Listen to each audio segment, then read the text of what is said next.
రక్షకుడైనటువంటి యేసు ప్రభువు నామములో తండ్రి అయినటువంటి దేవుణ్ణి ఆత్మతోనూ సత్యంతోనూ ఆరాధించడానికి చేరువచ్చిన ప్రియులందరికీ శుభవందనాలు తెలియజేస్తున్నాను. ప్రియమైనటువంటి దేవుని వాళ్ళారా, దేవుని యొక్క మహాజ్ఞానాన్ని మనం ఆలోచించడానికి మరి యొక్క దినాన్ని తండ్రి అయిన దేవుడు మనకు అనుగ్రహించాడు. అందులో భాగంగానే ఈరోజు కూడా చక్కటి అంశాన్ని మనం కలిసి ఆలోచన చేయబోతున్నాం. సంరక్షింపబడతావా, సంహరింపబడతావా? దేవుడు మనకున్నటువంటి విశ్వాసాన్ని స్థిరం చేయడానికి, రాబోయేటటువంటి ఉన్నతమైనటువంటి లోకంలో మనం ఉంచడానికి అనేకమైనటువంటి సంగతులను మన కొరకు రాయించాడు. ప్రతి మాట వెనుకాల దేవుని యొక్క ఉద్దేశం చాలా స్పష్టంగా మనకు కనపడుతూ ఉంటుంది. దేవుని యొక్క ఆలోచనలు మనిషి ఆలోచనలు వేరుగా ఉన్నా ఆయన యొక్క ఆలోచనల ప్రకారం మనం నడుచుకోవాలన్నదే దేవుని యొక్క ఉద్దేశం. అందుకనే అనేకమైనటువంటి సంగతులను ఒక్క గ్రంథం అందే మనకు రాయించాడు. అయితే ప్రియమైనటువంటి వారా, ఈనాడు మనం చదువుకున్నటువంటి లేఖన భాగం కొరింథీయులకు అపోస్తలుడైనటువంటి పౌలు గారు రాసినటువంటి సంగతులు మనకు తెలుసు. మరొకసారి వాటిని మనం చదువుకున్నాం. అపోస్తలుల కార్యక్రమం కొరింథీయులకు రాసిన మొదటి పత్రికలో 10వ అధ్యాయంలో చక్కటి పదజాలాన్ని పౌలు గారు రాశారు. సహోదరులారా, ఈ సంగతి మీకు తెలియకుండా నాకు ఇష్టం లేదు. అదేమనగా, మన పితరులందరూ మేఘం కింద నుండి వారందరూ సముద్రంలో నడిచిపోయేది. అందరూ మోషేను బట్టి మేఘంలోను సముద్రములోను బాప్తిస్మము పొందిరి. అందరూ ఆత్మ సంబంధమైన ఒకే ఆహారమును భుజించిరి. అందరూ ఆత్మ సంబంధమైన ఒకే పానీయమును పానము చేసిరి.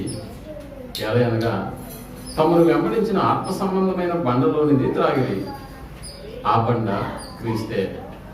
అయితే వారిలో ఎక్కువ మంది దేవునికి ఇష్టలుగా ఉండకపోయేది కనుక అరణ్యంలో సంహరింపబడిది.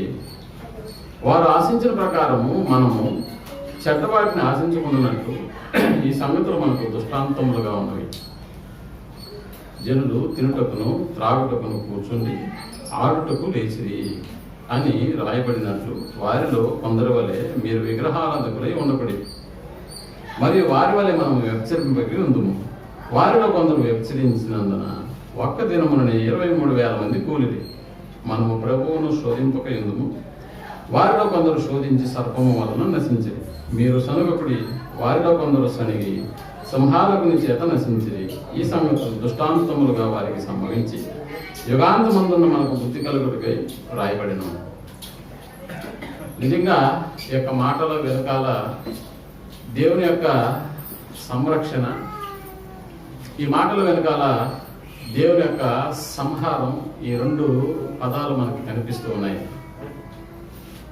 సంరక్షించడం అనేటటువంటి పదానికి వ్యతిరేకమైనటువంటి పదమే సంహారం.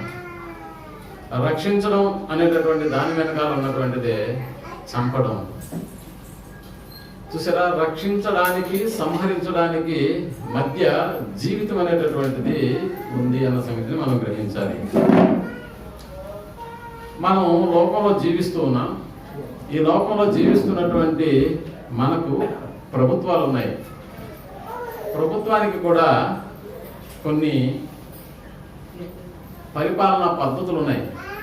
ఆ పద్ధతుల ప్రకారం మనం నడుచుకుంటే, ఆ పద్ధతుల ప్రకారం మన జీవన విధానాన్ని కొనసాగించగలిగితే సంరక్షణ అనేటటువంటి దానిలోకి మనం వెళ్తాం. లేదా పరిపాలనా పద్ధతులకు వ్యతిరేకంగా మనం ఒకవేళ నడుచుకుంటే, ఆ వ్యతిరేకమైనటువంటి నడుచుకునే పద్ధతిని బట్టి మనలను సంహరించేటటువంటి అధికారం కూడా ప్రభుత్వాలకు ఉంటుంది. ఉదాహరణకి నక్సలైట్లు చూడండి. ఈరోజు నక్సలైట్లు ఎక్కడో అడుగుల్లో ఉండి వాళ్ళు పోరాటం చేస్తూనే ఉంటారు. అంటే ప్రభుత్వ విధానాల ప్రకారం సరైనటువంటి విధానంలో వాళ్ళ పోరాటాలు ఉండవు కాబట్టి అప్పుడప్పుడు నక్సలైట్ల కాల్చివేత, ఎన్కౌంటర్ అనేటటువంటి పేరుతో వాళ్ళను ప్రభుత్వం వారు ఏం చేస్తుంటారంటే సంహరించేస్తూ ఉంటారు. కొంతమంది నక్సలైట్లుగా పేరు పొందినటువంటి వాళ్ళు ప్రభుత్వాలతో కలిసి మేము ఇక ఇలాంటి ప్రభుత్వ వ్యతిరేకమైనటువంటి కార్యకలాపాలకు మేము పాల్పడం కాబట్టి మమ్మల్ని జనజీవన స్రవంతిలోకి మమ్మల్ని కలుపుకోండి అని ఎవరైతే ఆ విధానాన్ని మార్చుకుని ఈ విధానంలోకి వస్తారో వాళ్లకు గవర్నమెంట్ కూడా ఓ సంరక్షణ పద్ధతిని అనుసరించి వారికి కొంత భూమిని కేటాయించడం, వారికి ఇంకేదైనా బ్రతుకుటకు కావలసినటువంటి వాటిని కలుగజేయడం, అంటే ఒక సంరక్షణలోనికి తీసుకొని వచ్చి జనజీవన స్రవంతిలో కలుపుకొని వారిని కూడా సాధారణమైనటువంటి పౌరులకు కల్పించేటటువంటి భద్రతలను కల్పిస్తుంది. ఈ సంగతి మనకు బాగా తెలుసు. ఇంకా ప్రభుత్వం ఏం చేస్తున్నారంటే ప్రజలను వారికి అనుకూలంగా పరిపాలించడానికి చాలా సంరక్షణ పద్ధతులను కొన్నిటిని ఏర్పాటు చేసి జనులకు ఆశించినటువంటి రీతిలో తమ పరిపాలనను కొనసాగించడానికి సురక్షా పద్ధతులని కొన్నిటిని ఏర్పాటు చేసి ఉంటుంది. ఈ సంగతి మనకు బాగా తెలుసు. ఈ పథకాలు చాలానే లోకంలో వర్తిస్తూ ఉంటాయి. జల సంరక్షణ సమితి అని మీరు వినే ఉంటారు. అంటే జలాలను వీళ్ళు ఏం చేస్తారంటే సంరక్షించి ఇదిగో అన్నీ కూడా వర్షాలు కురిసినప్పుడు సముద్రపు పాలవ్వకుండా కొన్నిటిని ఆపి డ్యాములు నిర్మించి నీటిని నిల్వ చేసి అవసరమైనప్పుడు వాడుకునేటటువంటి పద్ధతి జల సంరక్షణ సమితి. ఇంకా చాలా జంతువులు కూడా అంతమైపోతున్నాయని, చాలా జంతువులు కూడా అంతరించిపోతున్నాయి కాబట్టి కొన్ని జంతువులైనా రాబోయేటటువంటి తరాలకు మనం చూపించాలన్న ఆలోచనతో కొంత ఒక పథకాన్ని ప్రవేశపెట్టింది. అదే జంతు సంరక్షణ పద్ధతి, జంతు సంరక్షణ విధానం. అలాగే నదుల సంరక్షణ, అలాగే శిశు సంరక్షణ, వన్యప్రాణి సంరక్షణ, గో సంరక్షణ. చూసారా? అంటే ఏవైతే అంతరించి వెళుతున్నాయో వాటన్నిటిని సంతరించుకోవడానికి సంరక్షణలోకి కొన్ని పథకాలను గవర్నమెంట్ వాళ్ళు ప్రవేశపెట్టడం వల్ల వాటిని సంరక్షించి వాటిని పోషించేటటువంటి పద్ధతులు, పథకాలను ప్రభుత్వం వారు ఏర్పాటు చేస్తున్నారు. అంటే వాళ్ళ యొక్క ముఖ్య ఉద్దేశం ఏంటంటే సంహరించకుండా ఉండడానికి సంరక్షించేటటువంటి పద్ధతులు. గో సంరక్షణ సమితి అని ఒక సమితి ఉన్నది. వీళ్ళు ఏం చేస్తారంటే ఎక్కడైతే గోవులను సంహరించి మనుషులు తినివేస్తుంటారో వాళ్ళందరి బారి నుంచి వీళ్ళు ఏం చేస్తారంటే గో సంరక్షణ అనేటటువంటి సమితి వాళ్ళు వాటిని కాపాడడానికి ఇష్టపడుతూ ఉంటారు. వధశాలకు ఏవైతే వెళ్ళిపోతున్నాయో అలాంటి వాటిని మరలా వెనుకకు తీసుకొచ్చి వాటికి పోషణకు అవసరమైనటువంటి గోశాలలు నిర్వహించి ఏర్పాటు చేసి వాటిలో వాటిని ఉంచి సంరక్షించేటటువంటి కార్యక్రమాలను జరుపుకుంటూ ఉంటారు. ఏమిటువంటి వాళ్ళ ఎన్ని సంరక్షణ పద్ధతులు, పథకాలు లోకంలో ఉన్నా ఒక మనుష్యుడు సంరక్షించబడేటటువంటి ఒక పద్ధతి కానీ, ఒక మనుష్యుడు సంహరించేటటువంటి పద్ధతి కానీ, ఈ రెండు పద్ధతులు ఇవి మనుషుడికి వర్తించాలి అని అంటే మనుష్యుడు ఒక సంరక్షణలోకి రావాలన్నా, అదే మనుషుడు సంహరింపబడకుండా ఉండాలన్నా ఈ రెండు ఎవరి చేతుల్లో ఉంటాయని అంటే మనుషుడి చేతిలో ఇవి మాత్రం ఎంత మాత్రం ఉండవు. ఇవన్నీ ఎవరి చేతిలో ఉంటాయంటే మనలను కన్న తండ్రి అయినటువంటి, మన ఆత్మలకు తండ్రి అయినటువంటి దేవుని చేతిలోనే ఇవి ఉన్నాయి. అందుకని చూడండి, కీర్తనకారుడు తన గ్రంథంలో రాస్తూ 37వ కీర్తనల గ్రంథం 17వ వచనాన్ని మనం ఆలోచించగలిగితే, కీర్తనల గ్రంథం 37వ అధ్యాయం 17వ వచనాన్ని మనం ఆలోచించగలిగితే ఇక్కడ దేవుడు దావీదు ద్వారా రాయిస్తూ భక్తిహీనుల బాహువులు విరవబడును, నీతిమంతులకు యెహోవాయే సంరక్షకుడు అని రాయబడి. భక్తిహీనుల బాహువులు ఏమైపోతాయంట? భక్తిహీనుల బాహువులు విరవబడతాయి, నీతిమంతులకు యెహోవాయే సంరక్షకుడు. భక్తిహీనుడు ఏమైపోతాడని అంటే సంహరించబడతాడు. నీతిపరుడు ఏమవుతాడని అంటే దేవుని చేత సంరక్షణలోకి తీసుకుని రాబడతాడు. ప్రియమైనటువంటి వాళ్ళరా, సంరక్షణ లేక సంరక్షకుడు అని అనగానే మనకు ముఖ్యంగా జ్ఞాపకం వచ్చేది గార్డియన్ అంటారు. ఇంగ్లీష్లో గార్డియన్ అని అంటే సంరక్షకుడు లేక పోషకుడు. మనకు తెలుసు, నేను దాదాపుగా 2వ తరగతిలో హాస్టల్ జీవితాన్ని ప్రారంభించి 10వ తరగతి వరకు ఎక్కడ బాల్యం అంతా గడిచిందని అంటే ఓ హాస్టల్లో. ఇప్పుడు చూడండి, హాస్టల్ అంతటికి ఒక సంరక్షకుడు ఉంటాడు. ఆయన్నే మనం ఏమంటామో తెలుసా? వార్డెన్ అంటాం. సో వార్డెన్ ఏం చేస్తాడని అంటే ప్రతి ఉదయం ఏం తినాలో, మధ్యాహ్నం ఏం తినాలో, సాయంత్రం ఏం తినాలో అనేటటువంటి వాటి మెనూ ప్రకారం, గవర్నమెంట్ ఆదేశాల ప్రకారం ఏం చేస్తాడని అంటే ఇదిగో అక్కడ ఉన్నటువంటి పిల్లలందరికీ ఒక పోషకుడుగా వ్యవహరిస్తాడు. అందుకనే హాస్టల్లో చదువుకున్నంతసేపు తల్లిదండ్రులు ఆ దరిదాపుల్లో ఉండరు కాబట్టి మంచైనా చెడైనా బాధ్యత ఎవరు వహిస్తారని అంటే వార్డెన్ గారే వహిస్తారు. అందుకని ప్రియమైనటువంటి వాళ్ళరా, ఏదైనా స్కూల్లో మనం చదువుకున్నటువంటి వాటిలో ఇవ్వబడేటటువంటి ప్రోగ్రెస్ రిపోర్ట్లు కానివ్వండి, లేకపోతే దానికి సంబంధించినటువంటిది ఏదైనా ఒకవేళ సంతకం చేయాలని అంటే ఎవరు సంతకాలు పెడతారని అంటే ఓ సంరక్షకుని కింద ఉన్నాం కాబట్టి అతడే సంతకాలు పెడతాడు. అయితే ప్రియమైనటువంటి వాళ్ళరా, సంరక్షణ అనేటటువంటి ఈ పోషణ విధానంలో కానీ లేకపోతే రక్షించేటటువంటి విధానంలో కానీ పూర్వకాలంలో రాజులు నివసించి లేకపోతే రాజులు పరిపాలించినటువంటి కాలాలలో కూడా రాజులను దేహ సంరక్షకులు అని పిలువబడేటటువంటి అంగరక్షకులు వారికి ఉండేటటువంటి వాళ్ళు. అంటే రాజుగారు ఏం తినాలన్నా కూడా ముందు ఎవరు తినేవాళ్ళు అని అంటే రాజును రక్షించడానికి ఏర్పాటు చేయబడినటువంటి ఒక బెటాలియన్ ఉంటుంది.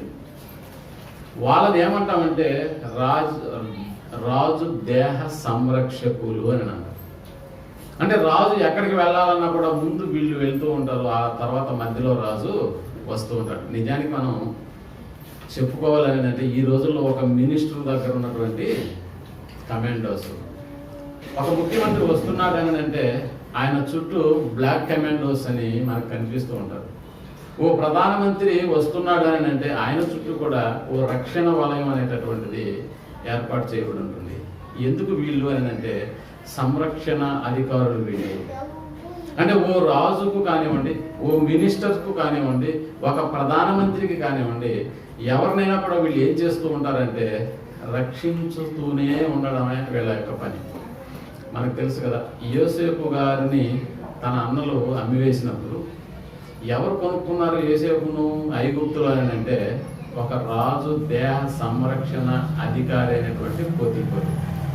ఒకసారి మనం ఆదికాండంలోకి వెళ్ళి 39వ అధ్యాయంలో ఈ సందర్భాన్ని మనం ఆలోచిస్తే ఆయన కొనినటువంటి వ్యక్తి గురించి రాస్తూ దేవుడు రాయించినటువంటి మాటలు 39వ అధ్యాయం 1వ వచనాన్ని మనం ఆలోచిస్తే, యోసేపును ఐగుప్తునకు తీసుకుని వచ్చినప్పుడు ఫరో యొక్క ఉద్యోగస్తుడును రాజు సంరక్షక సేనాధిపతియునైన పోతీఫరు అను ఒక ఐగుప్తీయుడు అక్కడికి అతన్ని తీసుకువచ్చిన ఇష్మాయేలీయుల యొద్ద అతనిని కొనెను అని. అంటే రాజుల కాలాలలో ఎవరున్నారు అని అంటే రాజుకు రాజ సంరక్షకులు ఉండేటటువంటి వాళ్ళు. నిజానికి రాజు చంపబడకుండా ఉండడానికి చాలా మంది సంరక్షకుల పాత్రను పోషించేటటువంటి వాళ్ళు. నిజానికి ఈ కాలంలో కూడా రాజులను మనం చూడకపోయినా, రాజరికపు వ్యవస్థ మనకు పరిచయం లేకపోయినా రాజులు ఆడుకునేటటువంటి ఒక ఆట, అంటే రాజు మంత్రి సైనికులను నడిపించేటటువంటి ఒక ఆట మనకి బాగా తెలుసు. ఏంటి ఆట అంటే చెస్. చూసారా, రాజు ఎక్కడో మధ్యలో ఉంటాడు, ఆయనకు ముందు సైన్యం ఉంటుంది, ఆయనకు కుడివైపున ఎడమవైపున రక్షణ దళాలుగా అశ్వదళాలు ఉంటాయి, ఏనుగు దళం ఉంటుంది, ఇంకా మంత్రి ఉంటాడు, ఇంకా చాలా రకాలైనటువంటి పకడ్బందీ ఏర్పాట్లు ఉంటాయి. చూసారా, ఒకప్పుడు రాజులు యుద్ధాలు చేసుకునేటప్పుడు ఎలాంటి వ్యూహాలను పన్నుతుంటారో అలాంటి వ్యూహాలతో కూడినటువంటి ఒక గేమ్. అంటే రాజును చంపడం అంత సామాన్యమా అంటే కాదు. ఎందుకు సామాన్యం కాదు అని అంటే, రాజుకు ఎవరుంటారని అంటే రాజును కాపాడడానికి దేహ సంరక్షకులు ఉంటారు.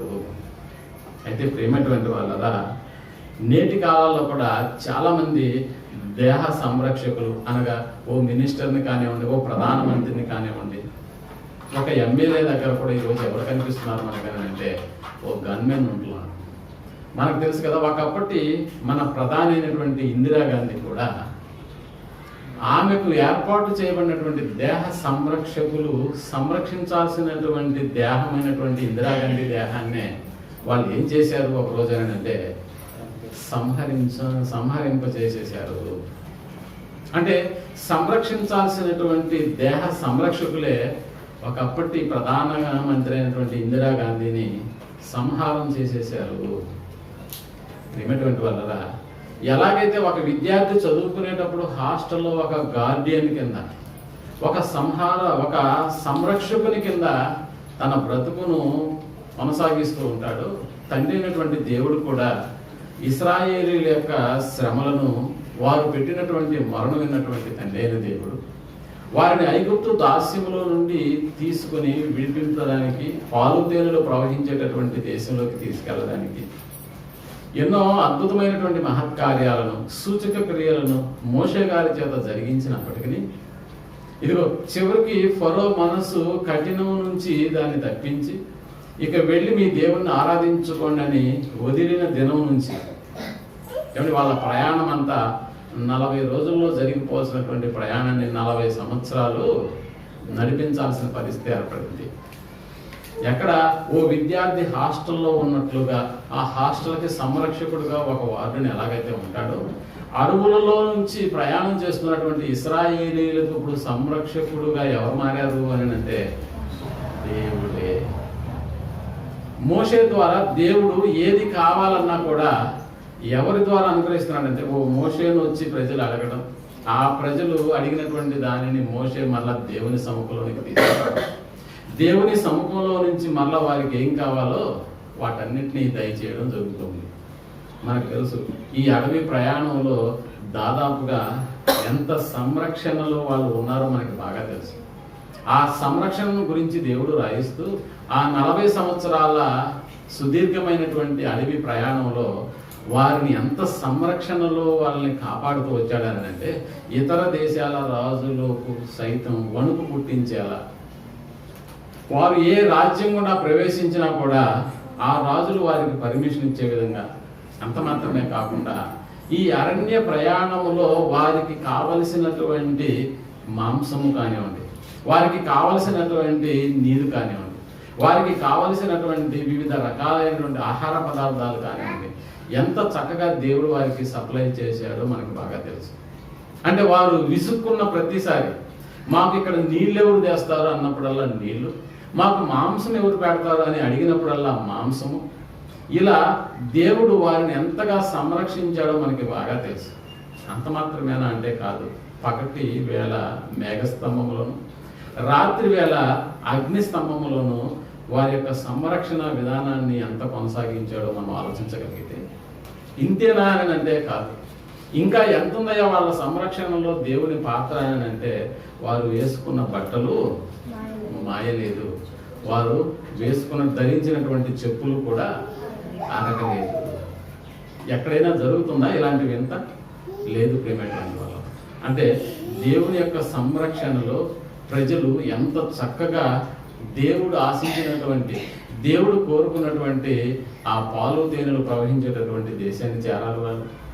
అయినా చేరారా అంటే లేదు. ఏం జరిగింది మధ్యలో అని అంటే, ఇదిగో ఏం జరిగిందో మనకి కొరింథీయులకు రాసినటువంటి పత్రికలో మనం చదువుకున్నటువంటి లేఖన భాగంలో చాలా స్పష్టంగా దేవుడు మనకి రాయించాడు. 10వ అధ్యాయం 1 కొరింథీయులకు రాసిన పత్రిక 5వ వచనంలో ఏమని రాయిస్తున్నాడో మనం ఆలోచించగలిగితే,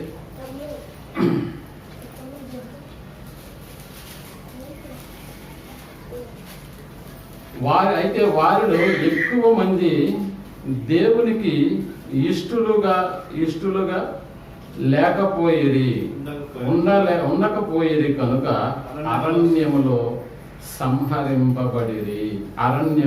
సంహరింపకబడింది. చూసారా? అంటే అరణ్యములో ఏం చేపట్టారు వీళ్ళనంటే, ఓ సంరక్షణలో ఉండవలసినటువంటి వాళ్ళు, సంరక్షణలో భాగంగా దేవుడు ఏదైతే అనుగ్రహిస్తున్నాడో వాటన్నిటినీ మాకు వద్దు అనుకొని ఏం చేస్తున్నారు వీళ్ళనంటే, దేవునికి ఇష్టలుగా ఉండలేకపోయేది కనుక అరణ్యంలో దేవుడే వీరిని ఏం చేయాల్సి వచ్చింది? సంరక్షించేటటువంటి పాత్రను కలిగినటువంటి దేవుడే వారిని సంహరించవలసినటువంటి పరిస్థితిలోకి తీసుకొచ్చేశారు. సంరక్షించవలసినటువంటి దేవుడే ఒక సంహారాన్ని జరిగించినట్లుగా మనకి తెలుస్తూ ఉంది. ఏమిటంటే దేవుని వల్ల సంరక్షణ కొరకు దేవుడు ఎన్నిటిని చేశాడో వాటన్నిటి విషయంలో వాళ్ళు ఏమైపోయారు అని అంటే దాటిపోయారు. దేవునికి ఇష్టలుగా బ్రతకడం మానేశారు. అందుకని ఎవరైతే దేవునికి ఇష్టలుగా బ్రతకడం మానేసినటువంటి ఆ ప్రజల బ్రతుకు ఏమైపోయింది అని అంటే ఒకనాడు సంహారానికి గురైపోయినటువంటి పరిస్థితి మనకు తెలుస్తుంది. అంటే దేవుడు సంరక్షించేటటువంటి వాడుగా ఉన్నాడు. ఆ సంరక్షణలో నిలవకుండా దేవునికి ఇష్టడుగా బ్రతకకపోతే అదే దేవుడు సంరక్షించేటటువంటి దేవుడే సంహారాన్ని కూడా చేస్తాడన్న సంగతి మనకు అర్థమైంది. ఎందుకంటే దేవుని యొక్క సంహారాన్ని గురించి మనం ఆలోచిస్తే ఒక్కసారి యెరెమీయా గ్రంథం 48వ అధ్యాయం 8వ వచనాన్ని మనం ఆలోచించగలిగాం. యెరెమీయా గ్రంథం 48వ అధ్యాయం 8వ వచనాన్ని మనం ఆలోచించగలిగితే దేవుని యొక్క ఆలోచనల్లో ఎలాగా ఆ సంహారకుని గురించిన మాటలు దేవుడు రాయించాడో మనం ఆలోచించగలిగితే 48వ అధ్యాయం 8వ వచనాన్ని మనం చదువుతూ ఉన్నాం. యెరెమీయా గ్రంథంలో సంహారకుడు పట్టణం మీదకి వచ్చును. యెహోవా సెలవిచ్చినట్లు అదేనా? సంహారకుడు ప్రతి పట్టణం మీదకి వచ్చును. సంహారకుడు ప్రతి పట్టణము మీదకి వచ్చును. ఏ పట్టణమును తప్పించుకొనజాలదు. లోయ కూడా నశించును, మైదానము పాడైపోవును. అంటే సంహారకుడు ఏ పట్టణాన్ని వదలడు. ప్రతి పట్టణము మీదకి వస్తాడంట సంహారకుడు. అంటే సంహరించమని దేవుడు ఆజ్ఞాపించడమే తడు. సంహారకుడు బయలుదేరి వచ్చేస్తాడు, సంహరించి వెళ్ళిపోవడమే వాని పని. ప్రతి పట్టణము మీదకి వస్తాడంట, ప్రతి పట్టణము మీదకి. ఆ మధ్య కాలంలో మనకు తెలుసు కరోనా 2020వ సంవత్సరంలో సంహారకుడు ప్రతి పట్టణం కాదు కానీ ప్రతి దేశాన్ని తిరిగాడా అంటే తిరిగాడు. ఏం చేశాడు? ఎవరిని సంహరించాలో వారిని సంహారం చేసేసాడు. మనకు తెలుసు ఐగుప్తులో నివసిస్తున్నటువంటి ఇశ్రాయేలీలు ఇదిగో వారి యొక్క మన్ననను ఫరో దగ్గర మోషే ద్వారా దేవుడు విన్నవించిన దేవుడు ఫరో యొక్క మనస్సును ఏం చేశాడంటే కఠినపరిచేశాడు.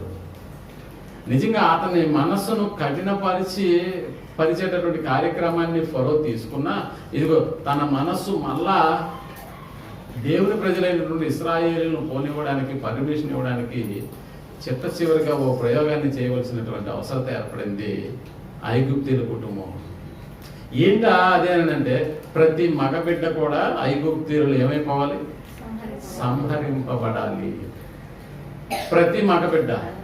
అందుకనే దేవుడు ఓ గుర్తును ఆ రోజు ఇశ్రాయేలు ప్రజలకు ఇచ్చాడు. ఇశ్రాయేలు ప్రజలకు ఏం చేశాడు? ఇశ్రాయేలు ప్రజల్లో ఇదిగో ఓ గొర్రె పిల్లను వధించి మీరు ఆ రక్తాన్ని గుమ్మముల పైన ఏం చేయాలి? మీరు అద్దాలి, పుయ్యాలి అని. అంటే సంహారకుడు బయలుదేరి ఏ పట్టణం మీదకైతే వస్తున్నాడో, ఏ దేశం మీదకైతే వస్తున్నాడో ఆ దేశంలో ఆ పట్టణంలో గొర్రెపిల్ల రక్తం యొక్క ముద్రలు కనిపిస్తాయో ఆ కుటుంబాన్ని అతడు వదిలేస్తున్నాడు.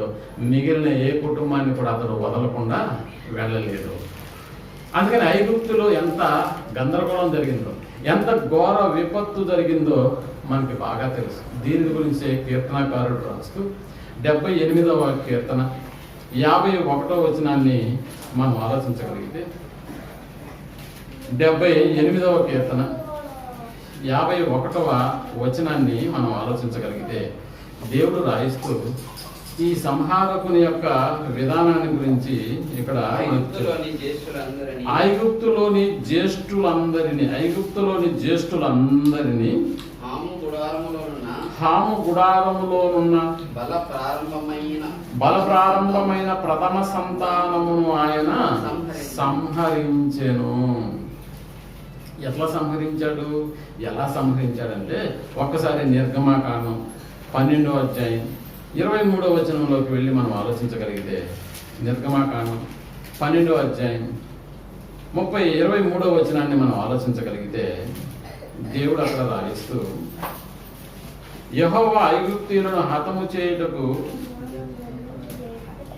దేశ సంచారము చేయుచు ద్వారబంధపు పై కమ్మి మీదను 2 నిలువ కమ్మీల మీదను ఉన్న రక్తమును చూచి యెహోవా ఆ తలుపును దాటిపోవును, మిమ్ము హతము చేయుటకు మీ ఇండ్లలోనికి సంహారకుని చొరనీయడు. అంటే సంహారకుడు బయలుదేరినప్పుడు ఏ గుర్తు కనిపిస్తే అతను వెళ్ళిపోతున్నాడు అని అంటే, ఇదిగో ఏ గుర్తు కనిపిస్తే అంటే రక్తము, ద్వారబంధపు పై కమ్మి మీదను 2 నిలువ కమ్మీల మీద ఉన్న రక్తమును చూచి ఆ తలుపును దాటిపోతాడు. ఒకవేళ ఈ ద్వారబంధపు తలుపు మీద ఈ రక్తము లేదు అని అంటే సంహారకుడు వచ్చి ఏం చేస్తాడు? అక్కడ ఏం చేస్తాడంటే ప్రథమ సంతానాన్ని సంహరించి వెళ్ళిపోతాడు.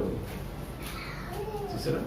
అంటే సంరక్షణలోకి రావాలి అని అంటే ద్వారబంధరాల మీద ఏముండాలి? ఆ రోజు రక్తపు గుర్తులు ఉండాలి. రక్తపు గుర్తున్న ప్రతి కుటుంబము సంరక్షణలో ఉంటుంది. రక్తపు గుర్తు లేని ప్రతి కుటుంబము సంహారకుని చేతిలోకి వెళ్ళిపోతుంది.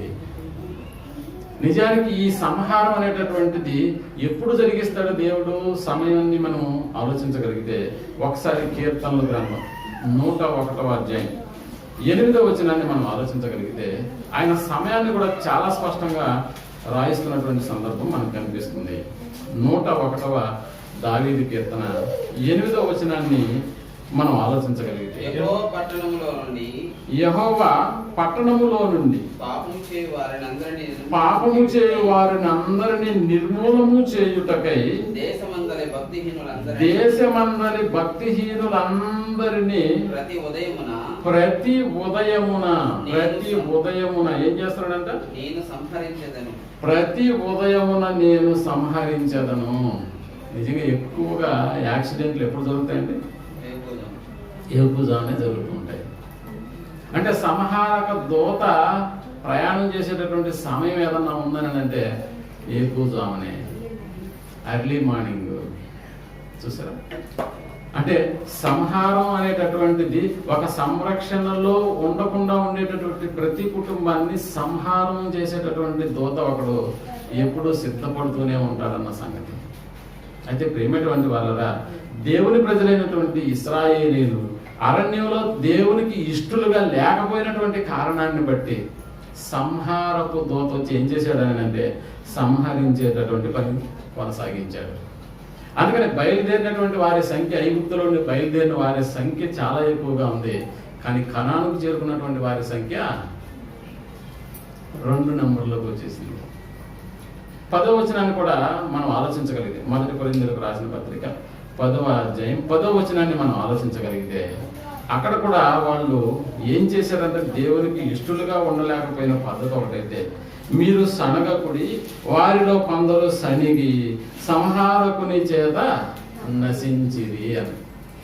అంటే సనగడం కూడా దేవునికి వ్యతిరేకమైనటువంటి కార్యక్రమంగా మనం ఆలోచించవచ్చు. అందుకని ప్రేమైనటువంటి వాళ్ళరా, అనేకులు సనిగినటువంటి దాన్ని బట్టి సంహారకుని చేత నాశనంలోనికి వెళ్ళిపోయారు.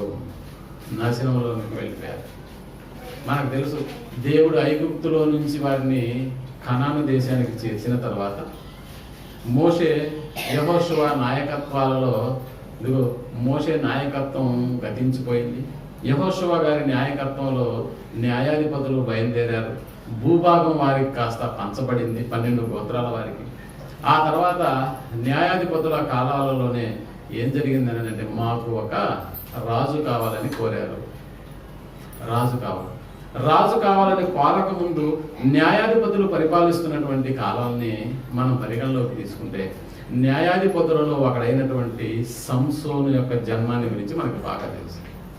అంటే ఇశ్రాయేలు ప్రజలకు రాజు లేనటువంటి కాలాలలో వాళ్ళని సంరక్షణలోకి నడిపించింది ఎవరు అని అంటే న్యాయాధిపతులు. ఈ న్యాయాధిపతులు ఏం చేస్తున్నారు ప్రజలను అంటే ఇదిగో ప్రజలకు వచ్చేటటువంటి ప్రతి ఇబ్బందిని వారు పరిగణలోకి తీసుకుంటూ ఓ సుభిక్షమైనటువంటి పరిపాలనను కొనసాగిస్తున్నటువంటి కాలం అది. అలాంటి కాలాలలో వాళ్ళకి వ్యతిరేకంగా మరొక రాజులు ఫిలిప్తీయులు బయలుదేరారు.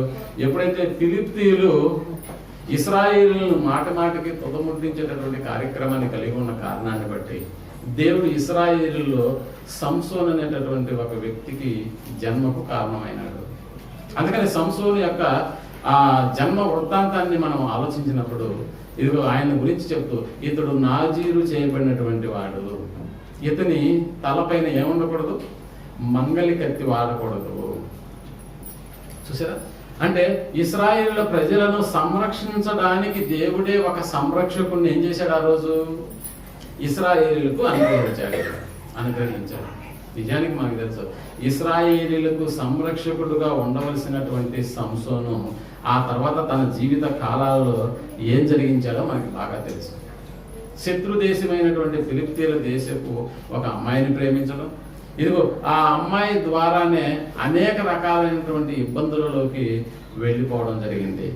అయితే ప్రియమైనటువంటి వాళ్ళరా, ఎప్పుడైతే సంసోను యొక్క జీవితాన్ని మనం ఆలోచించామో సంసోను యొక్క జీవితం ఎలా ఉండాలి అని అంటే దేవుని చేత దేవుని ప్రజలైనటువంటి వారిని సంరక్షించాల్సినటువంటి కార్యక్రమాన్ని కలిగి ఉన్న ఆ తర్వాత కాలాల్లో ఏం చేశాడు అని అంటే సంరక్షకుడుగా ఉండలేకపోయినటువంటి కారణాన్ని బట్టి దేవుడే సంహరించవలసినటువంటి అవసరత ఏర్పడింది.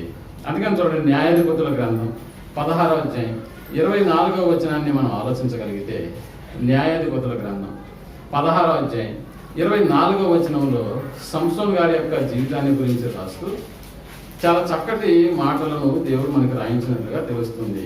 16వ అధ్యాయం 24వ వచనాన్ని మనం ఆలోచిస్తూ ఉన్నాం. న్యాయాధిపతుల జనులు సంసోనును చూచినప్పుడు మన దేశమును పాడు చేసిన వాడును మనలో అనేకులను చంపిన వాడునైన మన శత్రువుని మన దేవత మన చేతికి అప్పగించి ఉన్నదని చెప్పుకొనుచు తమ దేవతను ఏం చేశారంట? స్తుతించారు. అసలు నిజంగా సంసోను ఎవరిని సంరక్షించాల్సినటువంటి పనిలో ఉండాలంటే దేవుని ప్రజలైన ఇశ్రాయేలీయులను. ఎప్పుడైతే సంరక్షించాల్సినటువంటి సంసోనే సంహారకుల చేతుల్లోకి వెళ్ళిపోయాడు.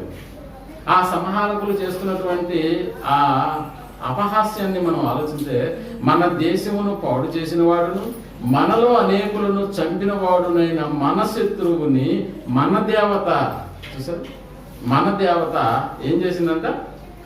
మన చేతికి అప్పగించి ఉన్నదని చెప్పుకొనుచు తమ దేవతను స్తుతించిరి. వారి హృదయములు సంతోషముతో నిండి ఉండగా వారు మనము పరిహాసము చేయుటకు సంసోనును పిలిపించుదుము రండిని సంసోనును బందీ గృహము నుండి పిలువనంటిరి. చూసారు, ఒక సంరక్షకుడుగా ఉండాల్సినటువంటి సంసోను ఏం చేయబడ్డాడు తర్వాత కాలాల్లో అంటే సంహారకుల చేతికి అప్పగింపబడ్డాడు. నిజమే, ఒకనాడు సంహారక దూత వచ్చే గాని సంహారం జరిగేది కాదు. కానీ సంసోను కాలం వచ్చేసేటప్పటికి సంసోనే సంహారకుల చేతిలోకి వెళ్ళిపోవాల్సినటువంటి పరిస్థితి ఏర్పడింది. నిజంగా దేవుని మాటలు విని ఉంటే, దేవునికి ఇష్టడిగా ఆనాడు సంసోను బ్రతకగలిగి ఉంటే సంహారకుల చేతుల్లోకి వెళ్ళవలసిన అవసరత ఉండేది కాదు.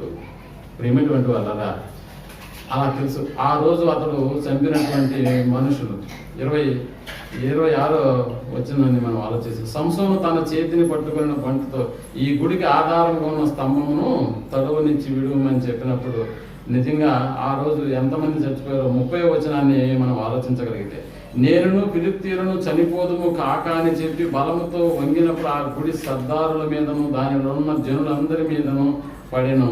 మరణ కాలమున అతడు చంపిన వారి శవముల లెక్క జీవిత కాలమందు అతడు చంపిన వారి లెక్క కంటే ఎక్కువ అయ్యాను. అంటే సంసోను కూడా ఆ రోజు చనిపోయాడు అంటే చనిపోయాడు. ఏమిటువంటి వాళ్ళ ఒక సంరక్షకుడు అనేటటువంటి ఈ సంరక్షణ విధానంలో ఇశ్రాయేలు ప్రజలు బాగుగా పరిపాలింపబడవలసినటువంటి ఓ సంసోను తన జీవితాన్ని ఏం చేసుకున్నాడు అని అంటే సంహారకుల చేతుల్లోకి అప్పగించుకోవాల్సిన పరిస్థితి ఏర్పడింది. ఆ తర్వాత న్యాయాధిపతుల నుంచి రాజుల కాలంలోకి ఇశ్రాయేలు ప్రయాణం చేశారు. ఇదిగో ఆ అన్య దేవతల అన్య ప్రజల యొక్క రాజులను వారి పరిపాలన పద్ధతులను గమనించిన తర్వాత మాకు కూడా ఒక రాజు కావాలని వాళ్ళు సమూయేలును పిలిపించి అడగడం, సమూయేలు దానిని దేవుని సముఖంలోకి తీసుకెళ్ళడం. ఇదిగో దేవుడు వారి యొక్క అభియోగాన్ని సమూయేలు వాళ్ళు పరిపాలన చేయకుండా నిన్ను కాదు నన్నే వారు విసర్జించారు కాబట్టి వారి కోరిక మేరకు వారికి ఒక రాజును ఏర్పాటు చేయాలి. ఎవరా రాజు అని అంటే సౌలు. మనకు తెలుసు సౌలు రాజు అయినటువంటి ఆ దినాలలో నిజంగా దేవుడు ఒక పనిని అప్పగించాడు. ఏంటి ఆ పని అంటే, ఇదిగో సౌలు ఇప్పుడు నువ్వు రాజయ్యావు కదా, అమోరీయులు నాకు చేసినది నాకు జ్ఞాపకంగా ఉంది, అందుకని నువ్వు ఏం చేయాలని అంటే నువ్వు అమోరీయుల యొక్క ప్రాంతంలోకి వెళ్ళి వారిని కనికరింపకుండా ఏం చేయాలి వారిని అని అంటే పిన్నలనేమి పెద్దలనేమి పసిపిల్లలనేమి అందరిని ఏం చేయమంటున్నాడు అని అంటే వాళ్ళందరినీ సంహరించేసి అన్నాడు. ఎవరిని కనికరించకుండా ఇదిగో వారి దేశంలోకి వెళ్ళి అమాలేకీయుల దేశంలోనికి వెళ్ళి అందరిని స్త్రీలను పురుషులను పిల్లలను జంతువులను ఒంటెలను గొర్రెలను ఏది కూడా మిగిలించకుండా ప్రతి ఒక్క దాన్ని ఏం చేయాలి అని దేవుడు ఆజ్ఞాపించాడు అని అంటే అన్నిటినీ సంహరించేసి అని అన్నాడు. ఏది బ్రతకకూడదు అంటే చంపేసియాలి అని అన్నాడు. కానీ సౌలు చేసింది ఏంటో మనకి బాగా తెలుసు. సంహరించడానికి పంపించినటువంటి వాడు సంహరించేటటువంటి వస్తువులలో కొన్నిటిని రాజుతో పాటుగా ఏం చేశాడు, మంచి మంచి బలిష్టమైనటువంటి వాటిని తీసుకొచ్చేసాడు. బలిష్టమైనటువంటి వాటిని చూసారా, అంటే సంహారం చేయడం అనేటటువంటి కార్యక్రమం ఒకప్పుడు సంహారపు దూతకు ఇవ్వబడినటువంటి అధికారం ఆ తర్వాత కాలాలలో మనుషులకు అప్పగింపబడింది. అనగా రాజుగా ఉన్నటువంటి సౌలుకు ఇదిగో అమాలేకీయులను దేవుడే సంహరింపమని పంపిస్తున్నాడు. అలా సంహారానికి వెళ్ళినటువంటి సౌలు అన్నిటినీ సంహరించారా అంటే లేదు. అదే ఒక సంహారపు దూత వెళ్ళింది అనుకోండి, సంహారపు దూత వెళితే ఏం చేస్తుందో తెలుసా, దేవుడు చెప్పిన ఆజ్ఞను శిరస వహిస్తూ ఆడు రాజైనా సామాన్యుడైనా ఆడవాళ్ళైనా పిల్లకాయలైనా ఎవరినైనా కూడా సంహారక దూత ఏం చేస్తుందని అంటే సంహరించి వచ్చేస్తుంది. ఇది దేవుని ఆజ్ఞ కాబట్టి. కానీ సౌలు మనిషి, అందుకనే ఏమని అక్కడ సంహరించాల్సినటువంటి కార్యక్రమాల్లో భాగంగా కొన్నిటిని సంపాదించుకొని తన దేశానికి తీసుకొచ్చాడు. దేవునికి ఇది నచ్చలేదు. అంటే ఒక సంహారం చేయమని నిన్ను పంపిస్తే సంపాదించుకొని వచ్చావా, అయితే నీవు నాకు నచ్చలేదు. సంహరించమనేటటువంటి ఈ కార్యక్రమం అనేటటువంటి దీనిని నాకు ఇష్ట ప్రకారం నువ్వు దీనిని జరిగించలేదు కాబట్టి ఇప్పుడు నేను నిన్ను సంహరించవలసినటువంటి పరిస్థితి ఏర్పడింది అని అన్నప్పుడు అమ్మో సౌలుకు కూడా చాలా భయం వేసింది. అందుకనే సమూయేలు అప్పటికే మరణించాడు కాబట్టి మరణించినటువంటి సమూయేలు భూమిలో నుంచి పైకి రావాల్సినటువంటి పరిస్థితి ఏర్పడింది. అప్పుడు ఏం చెప్తున్నాడు సమూయేలు అని అంటే, ఇదిగో దేవుడు నీ రాజ్యాన్ని తీసి మరొకరికి ఇస్తున్నాడు, రేపు సాయంత్రం కల్లా నువ్వు నీ కుమారుడు నేనున్న ప్రదేశంలోకి వచ్చేస్తారు అని. చూసారా, అంటే సంహరించడం సంరక్షించడం అనేటటువంటి కార్యక్రమాన్ని ఆ తర్వాత కాలాల్లో దేవుడు మనిషికి అప్పగించాడు అని అంటే మనిషికే అప్పగించాడు. అందుకని ప్రియమైనటువంటి వాళ్ళరా మనిషి వాటిని ఏం చేశాడని అంటే సంహరించాల్సినటువంటి కార్యక్రమాన్ని దేవుడే చెప్పినా కూడా దానిని కొనసాగించలేకపోయిన కారణాన్ని బట్టి సౌలే సంహరించబడినటువంటి స్థితిలోనికి వెళ్ళిపోయాడు. మనకు తెలుసు బిలాము గాడిద. నిజానికి బిలాము ఏం చేస్తున్నాడు అని అంటే ఇశ్రాయేలు ప్రజలను శపించడానికి వెళ్తున్నాడు. ఆ రోజు శపించడానికి వెళ్తున్నాడు. అంటే ఇశ్రాయేలు ప్రజలను చంపడానికి కావలసినటువంటి మార్గాలను ఎన్నుకుంటూ ఇదిగో ఆ బిలాము వెళ్తున్నటువంటి మధ్యలో గాడిద మీద వెళ్తున్నప్పుడు మనకు తెలుసు గాడిదకు ఓ దేవదూత కనిపిస్తున్నాడు. ఎవరా దేవదూత? సంహారక దేవదూత. ఏముంది అతని చేతిలో? ఖడ్గం ఉంది. ఈ ఖడ్గంతో నిలబడినటువంటి సంహారక దేవదూతను చూస్తున్నటువంటి గాడిద ముందుకు కదలలేదు. ముందుకు వెళ్ళమని ఎవరు ప్రోత్సహించి కొడుతున్నారు దాన్ని? బిలాము. చూసారా? అందుకే ఆ దేవదూత అంటుంది, ఒక్క అడుగు ముందుకు వేసుంటే గాడిదను తప్పించి ఎవరిని వేసేసి ఉండేవాడిని? నిన్ను చంపి గాడిదను నేను రక్షించుండేవాడిని అని. లిమిట్ వాళ్ళరా, దేవుని ప్రజలకు వ్యతిరేకంగా ఎవరైతే ఆలోచిస్తున్నారో వారిని సంహరించడానికి కూడా దేవుడు ఎప్పుడు కూడా ఏం చేస్తున్నాడు అని అంటే సిద్ధపడుతూ ఉన్నాడు. ఓ బిలాము గాడిద విషయంలో మనకి జరిగింది ఏంటో బాగా తెలుసు. అందుకని దేవుని ప్రజలను శపించడానికి వెళ్తున్నటువంటి బిలాముకు సైతం ఓ సంహారక దేవదూత ఎదురుగా నిలబడిందా అంటే నిలబడింది. ఎందుకంటే సంహారం చేసేయాలి, దేవుని ఆజ్ఞను కొనసాగించాలి. అందుకనే గాడిదకు ఆ రోజు దేవుడు స్వరాన్ని అనుగ్రహించడం వల్ల ఆ రోజు జరిగినటువంటి డిస్కషన్లో బిలాము చాలా భయపడిపోయాడు. ఏమైనటువంటి వాళ్ళరా, దేవునికి ఇష్టలుగా లేనటువంటి కాలాలలో దేవుడు ఎవరినైనా వదిలిపెట్టాడా అంటే లేదు. రాజైనా కూడా అతన్ని దేవునికి ఇష్టడుగా లేనటువంటి ఆ కాలాన్ని సైతం పరిగణలోకి తీసుకున్నాడు. ఆ తర్వాత సౌలును కూడా సంహరింపజేశాడు. ఓ సంసోను కాలంలో సంసోను ఏమన్నా దేవుడు ఏమన్నా కనికరించాడా అని అంటే లేదు. ఏమైనటువంటి వాళ్ళరా, క్రొత్త నిబంధనలోకి వచ్చేసేటప్పటికి మన రక్షకుడు అయినటువంటి అంటే సంరక్షణలో తండ్రి అయినటువంటి దేవుడు ఏ ప్రజలైతే రక్షణలోకి రావాలని అనుకున్నాడో ఆ రక్షణను కొనసాగించడానికి, ఆ రక్షణను ప్రజలకు ఇవ్వడానికి ఇష్టపడినటువంటి యేసు ప్రభుల వారిని సైతం లోకం ఏమన్నా వదిలిపెట్టిందా అని అంటే లేదు. అటు శాస్త్రులు కానీ పరిచర్యలు కానివ్వండి, ఎలాగూ ఈయనను సంహరింతుమా అని ఏం చేస్తున్నారా? ఆలోచిస్తున్నారా? ఎలాగూ సంహారం చేయాలి. చూసారా? సంరక్షించవలసినటువంటి యేసు ప్రభుల వారు తన జీవితాన్ని అర్పించుకొని ఎక్కడో మహా ఉన్నతమైనటువంటి లోకంలో దేవుని సింహాసనం అనేటటువంటి దాన్ని కూడా ఆయన వదులుకొని మనుషుని పోలికగా తను తాను రిక్తుడిగా చేసుకుని ఈ లోకానికి పంపబడినటువంటి యేసు ప్రభుల వారిని సైతం లోకం ఎలా ఆలోచిస్తుందని అంటే ఈయనను ఎలాగూ సంహరిద్దుమా అని. అంటే ఒక సంరక్షకుణ్ణి మనుషులు ఏం చేయాలనుకుంటున్నారు? ఎలా సంహరించాలి అని అనుకుంటున్నారు. ఎలా సంహరించాలి? మేమేటువంటి వాళ్ళరా, మన రక్షకుడైనటువంటి యేసు ప్రభుల అనేక పాపముల కొరకు ఈయన ఏం చేశాడంటే తన్ను తానుగా బలిగా అర్పించుకునేటటువంటి కార్యక్రమాన్ని లోకంలో కొనసాగించాడు. అందుకని ఆయన రాకడ భూ ప్రపంచానికి ఏమైంది అని అంటే ఓ రక్షణ వలయంలోకి తీసుకురావాల్సినటువంటి పరిస్థితి ఏర్పడింది. అందుకని యేసుక్రీస్తు యొక్క రక్తము ప్రతి పాపముల నుండి మనల్ని ఏం చేస్తుందంట? రక్షించేటటువంటి కార్యక్రమాన్ని కలిగి ఉంది. అంటే ఓ సంరక్షకుడుగా నేటి కాలాలలో ప్రతి మనుషుడు ఒక సంరక్షణలోకి రావాలనేటటువంటి సదుద్దేశంతో తండ్రి అయినటువంటి దేవుడు యేసు ప్రభుల వారిని లోకానికి పంపించాడు. ఆయన చిందించినటువంటి రక్తము ద్వారా ప్రతి మనుషుడు ఓ సంరక్షణలోకి వస్తున్నాడు. ఓ సంరక్షణలోకి అంటే యేసు ప్రభుల వారిని లోకం సంహరించిన ఆ సంహారం అనేటటువంటిది దేవుని సంకల్పం ప్రకారమే జరిగింది తప్ప, దేవుని ఉద్దేశ ప్రకారమే జరిగింది తప్ప, ఆ ఉద్దేశం వెనుకున్నటువంటి రహస్యము మనుషులను రక్షించాలనేటటువంటి ఉద్దేశం. అందుకని ప్రియమైనటువంటి వాళ్ళ మనం ఆలోచించగలిగితే ఒకప్పుడు సంహరించేటటువంటి కార్యక్రమము దేవదూతలకు ఇవ్వబడింది. అందుకని సంహారపు దూతలు బయలుదేరారు. ఆ తర్వాత కాలాల్లో మనుషులకు దేవుడు ఇదిగో పలానా పట్టణంలోకి వెళ్ళి అక్కడ సంహారం చేయన్నాడు, పలానా అమాలేకులను సంహారం చేయన్నాడు. ఆ తర్వాత ఈ కార్యక్రమాన్ని రాజుకు అప్పచెప్పుకున్నట్లుగా మనకు తెలుస్తుంది. ఇక సంరక్షణ విషయంలోకి వస్తే దేవుడే తన ప్రజలను సంరక్షించేటటువంటి కార్యక్రమాన్ని కలిగి ఉన్నాడు.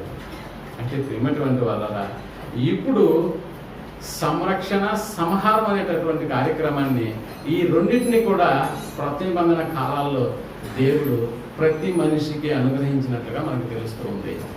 అంటే ఒకడు సంహరింపబడకుండా ఉండాలని అంటే ఒకడు ఎప్పుడు కూడా సంరక్షణలోనే కొనసాగాలి అని అంటే కొన్నిటిని సంహరించవలసినటువంటి కార్యక్రమాన్ని కలిగి ఉండాలి అని చెప్తున్నాడు. అంటే ఒకరోజు సంసోను ఉపయోగించి ఫిలిష్తీయులను ఎలా సంహరించడానికి ఇష్టపడ్డాడో, ఒకరోజు సౌలు అనేటటువంటి రాజును ఉపయోగించుకుని ఫిలిష్తీయులను ఎలాగైతే సంహరించాలని దేవుడు కోరుకున్నాడో, ఈ రోజు కూడా సంహారం అనేటటువంటిది నిన్ను ఫిలిష్తీయుల మీదకి వెళ్ళమని చెప్పట్లేదు, లేకపోతే మరొక రాజ్యం మీదకి మనలను వెళ్ళమని చెప్పట్లేదు. కానీ ఇదిగో మనలో ఉన్నటువంటి కొన్ని కార్యక్రమాలను సంహరించుకోమని చెప్తున్నాడు, అంటే చంపివేయమని చెప్తున్నాడు. అందుకని మనం ఆలోచించగలిగితే రోమీలకు రాసిన పత్రిక 8వ అధ్యాయం 13వ వచనాన్ని మనం ఆలోచించగలిగితే ఏటిని ఎలా చేయమంటున్నాడో చాలా స్పష్టంగా పౌలు గారు రోమా సంఘానికి రాస్తూ 8వ అధ్యాయం 13వ వచనాన్ని మనం ఆలోచనలోకి తీసుకుంటే,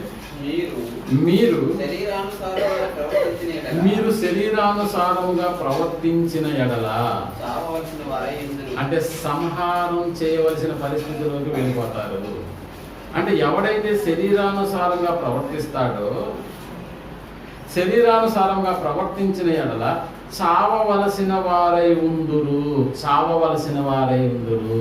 అంటే సంహరింపబడే స్థితిలోనికి వెళ్ళిపోయే పరిస్థితి మనలో కూడా ఇప్పుడు ఎలా మనకి దాపురిస్తుందని అంటే, ఎప్పుడైతే మనం శరీరానుసారులుగా ప్రవర్తిస్తూ ఉంటామో, శరీరానుసారంగా ప్రవర్తించడం అంటే ఏంటి ఇక్కడ అంటే శరీరానుసారం అంటే శరీరము, శరీరాశ, నేత్రాశ, జీవపు డమ్మం వైపు ఎవరైతే వెళుతున్నారో శరీరాన్ని కలిగి, అలాంటి వారు సంరక్షణలో ఉండకుండా సంహారపుని యొక్క చేతిలోకి వెళ్ళిపోయే ప్రమాదం ఉంది.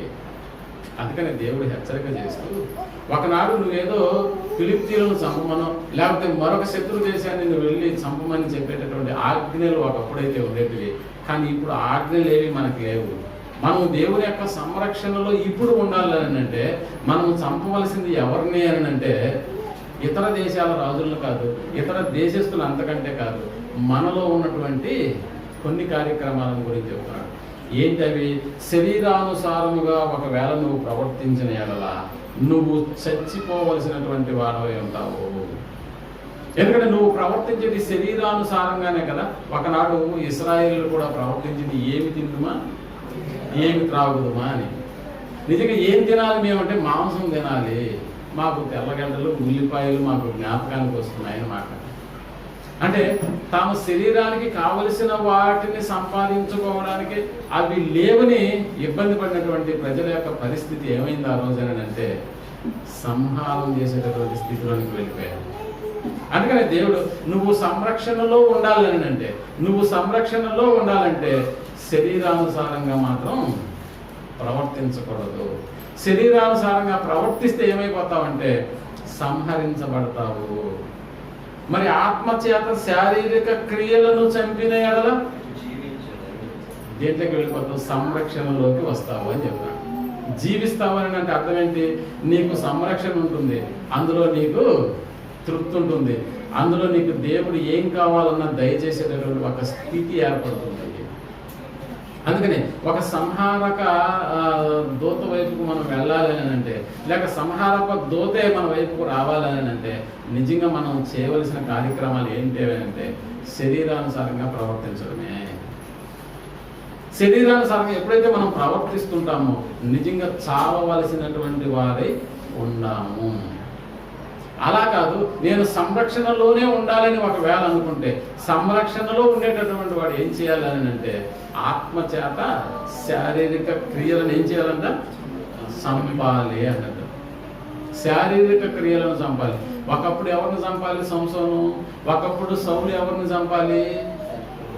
శత్రువులను చంపాలి, అంటే ఫిలిష్తీయులను చంపాలి, ఇశ్రాయేలు ప్రజలను కాపాడాలి. ఇప్పుడు నిన్ను నువ్వు కాపాడుకోవాలంటే ఎవరిని చంపాలి? శారీరక క్రియలను చంపాలి. ఇంకా మనకి స్పష్టంగా అర్థం అవ్వాలంటే ఏవి శారీరక క్రియలు అనడానికి కూడా కొలస్సీయులకు రాసిన పత్రిక 3వ అధ్యాయం 5వ వచనాన్ని మనం ఆలోచించగలిగితే, కొలస్సీయులకు రాసిన పత్రిక 3వ అధ్యాయం 5వ వచనాన్ని మనం ఆలోచించగలిగితే కావున భూమి మీద ఉన్న మీ అవయవములను అన్నాడు. అంటే శారీరక క్రియలు జరిగించేది ఎవరంటే శరీరంలో ఉన్న అవయవాలు. అందుకని చాలా స్పష్టంగా చెప్తూ భూమి మీద ఉన్న మీ అవయవములను అనగా జారత్వమును, అపవిత్రతను, కామాతురతను, దురాశను, విగ్రహారాధనైన ధనాపేక్షను ఏం చేయాలి? చంపివేయాలి. అంటే వాటిని సంహారం చేస్తే గాని సంరక్షణలో నువ్వు ఉండలేవు అంటాడు దేవుడు. చూసారా, ఒకప్పుడు శత్రువులను సంహారం చేయాలి, అప్పుడు సంరక్షణ వస్తుంది. కానీ ఇప్పుడు సంహారం చేయవలసింది ఎవరిని అని అంటే ఇదిగో దేవుడు ఈ క్వాలిటీస్ మనకు చెబుతూ ఉన్నాడు. భూమి మీద ఉన్నటువంటి మన అవయవములు జారత్వము, అపవిత్రత, కామాతురత, దురాశ, విగ్రహారాధమైన ధనాపేక్ష వాటిని ఏం చేయాలంటే చంపివేయాలి అంటున్నారు. చంపివేయాలి. వాటి వలన దేవుని ఉగ్రత అవిధేయుల మీదికి వచ్చును. పూర్వము వారి మధ్య జీవించినప్పుడు మీరును వీటిని అనుసరించి నడుచుకొనిరి. అంటే పూర్వపు స్థితిని గురించి పౌలు గారు జ్ఞాపకం చేస్తూ పూర్వం వారి మధ్య మనం నడుచుకున్నప్పుడు మనం జరిగించింది ఏంటి? ఇవే. వీటిని జరిగించి మళ్ళీ ఈ కార్యక్రమంలోకి వచ్చాం కాబట్టి ఇప్పుడు వాటిని ఏం చేయాలి మనం అని అంటే ఇదిగో దేవుడు ఒకనాడు శత్రువులను చంపమని పురమాయించినట్లుగా ఈరోజు వీటిని చంపమని దేవుడు ఆజ్ఞాపిస్తూ ఉన్నాడు. వీటిని చంపామా బ్రతుకుతాయి. అంటే వీటిని సంహరించామా మనం సంరక్షణలోకి వస్తాము. సంరక్షణలో ఏముంటుందని అంటే ఇదిగో సంరక్షణలో అన్ని సేఫ్టీగా ఉంటాయి. దేవుడు ఎంత సంరక్షణ చేశాడు ఇశ్రాయేలు ప్రజలను. ఏం కావాలంటే అవి వారికి అనుగ్రహించాడు. మనం మాట్లాడుకున్నాం కదా, ఆ 40 ఏళ్లలో వాళ్ళ బట్టలు మాయలేదు, వాళ్ళ చెప్పులు అరగలేదు, వాళ్ళ కాళ్ళు వాయలేదు. ఎంత సంరక్షణ మీరు ఆలోచించండి. అంటే అంత సంరక్షణ ఈనాడు మనకి రావాలని అంటే మనం కూడా చంపవలసినవి ఉన్నాయి. అవి శారీరకమైనటువంటి క్రియలు. అందుకనే 8వ వచనంలో ఇప్పుడైతే మీరు కోపము, ఆగ్రహము, దుష్టత్వము, దూషణ, మీ నోట బూతులు అను వీటన్నిటినీ విసర్జించండి అన్నాడు. ఏం చేయాలి? ఇప్పుడు విసర్జించే కార్యక్రమాలను విసర్జించాలి. చంపవలసినటువంటి వాటిని చంపేయాలి. చంపమన్నాడు కదా అని మనం వేటిని చంపుతున్నాం? సాయంత్రం 6 అయ్యేటప్పటికి దోమను చంపుతున్నాము.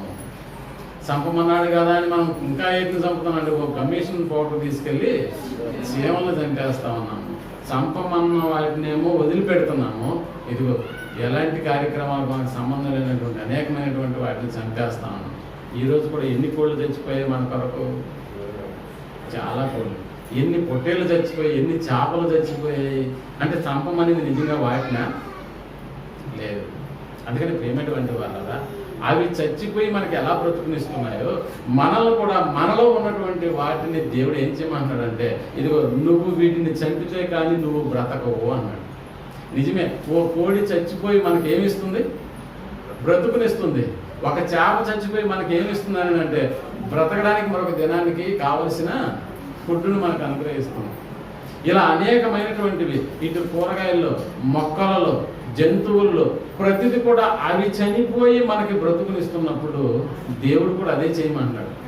అవి చనిపోయి మనకు బ్రతుకుని ఎలాగైతే ఇస్తున్నాయో ఇప్పుడు మనం బ్రతకాలని అంటే మనలో ఉన్నటువంటి వాటిని చంపుకోమంటున్నాడు. ఏంటి అవి? శరీర కార్యములు. అందుకని ఆత్మ చేత శరీర కార్యములను నువ్వు చంపితే కానీ సంరక్షణ అనేటటువంటి ఒక దాంట్లోకి రాలేవు. ఆత్మ చేత శారీరక క్రియలను చంపాలి. చూసారా, ఆదివారం అయితే ఆత్మ చేత మనం ఎక్కడికి నడిపింపడాలంటే ఓ సమయానికంటే ముందుగానే రావాలి. ఓ దేవుని కార్యక్రమాలని అంటే నువ్వు ఎంత నెగ్లెక్ట్ చేస్తున్నావు అనడానికి నిదర్శనంగా శారీరక క్రియల వైపు ఉన్నావన్న సంగతి నీకే జ్ఞాపకం వస్తుంది. చూసారా, దేవుని పక్షాన నిలబడేటటువంటి ప్రజల పరిస్థితి ఎలా ఉంటుందో నువ్వు అర్థం చేసుకోగలిగితే నువ్వు ఏ మేర వాటిని కొనసాగిస్తున్నావు అన్న సంగతి మరొకరు నీకు ఏలెత్తి చూపించవలసిన అవసరత లేనే లేదు. ఓ దేవుని కార్యక్రమానికి నువ్వు రాలేకపోతున్నావంటే లోకం వైపుకు నువ్వు వెళ్ళిపోతున్నావు అన్న సంగతి నువ్వు జ్ఞాపకం చేసుకో ఒక్కసారి. లేదా దేవుని కార్యక్రమానికి వచ్చేస్తున్నావు అని అంటే నిజంగా నువ్వు లోకానికి ఏమైపోతున్నావు? దూరం అయిపోతున్నావు. ఓ సంరక్షణలోకి వచ్చేస్తున్నావు. అందుకని సంహారకుడు ఒకవేళ నిన్ను సంహరించడానికి వచ్చినా, అది ఏ కూజామనే వచ్చినా, ఓ ఎర్లీ మార్నింగే నీ దగ్గరకు వచ్చినా, అమ్మో లేదు మా వాడు శారీరక క్రియలను ఏం చేస్తున్నాడు? చంపడానికి ఇష్టపడుతున్నాడు కాబట్టి వీడిని నేనేం చేయకూడదు? సంహరించకూడదు అన్న భావంలోకి వెళ్ళిపోతాడు. అప్పుడప్పుడు కొన్నిసార్లు చాలా త్రుటిలో వెంట్రుక వాసిలో మనం తప్పించుకున్నటువంటి మన బ్రతుకులు మన కళ్ళ ముందు కదలలేదా? వెంట్రుక వాసిలో ఒక్క అడుగు ముందుకు వేస్తే చనిపోవాల్సినటువంటి మన బ్రతుకులు, ఆ అడుగును ఎందుకు దేవుడు ముందుకు వేయించలేకపోయాడు ఆ రోజు? లేదు, నువ్వు ఆత్మచేత శారీరక క్రియలను చంపడానికి ఇష్టపడుతున్నావు కాబట్టి. ఆత్మచేత శారీరక క్రియలను చంపిన దినాన నువ్వు నిజంగా బ్రతుకుతావు. అందుకని ఆలోచించండి, మన జీవితంలో దేవుడు ఎన్నో అవకాశాలు ఇస్తున్నాడు, ఎన్నో దినాలను మనకు అనుగ్రహిస్తున్నాడు. అనుగ్రహించబడిన ప్రతి దినము ఆత్మచేత శారీరక క్రియలను చంపడానికే దేవుడు అనుగ్రహిస్తున్నాడు అన్న సంగతిని మనం మర్చిపోతే నిజానికి దేవునికి ఇష్టలుగా బ్రతకగలిగేటటువంటి పరిస్థితి మనలో ఉండదు. ఇశ్రాయేలీయులు ఎందుకు దేవుడు సంహారం చేశాడు?